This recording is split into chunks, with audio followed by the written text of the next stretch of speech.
15 বছর রাজনৈতিক বক্তব্য আমাদের নেতারা দেবেন।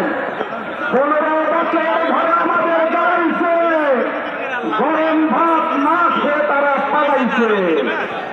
সুতরাং বর্তমান বাস্তবতা আগে সীমান্তে পাচার হতো এই পাশ থেকে ফেন্সিডিল, আর এখন সীমান্তে পাচার হয় এই পাশ থেকে কালা মালিক নামের বিচারপতিরা।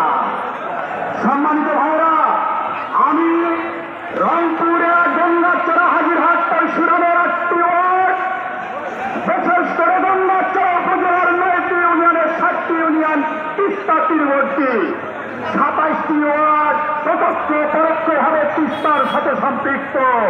সুতরাং আমাদের আজকের এই জনসভা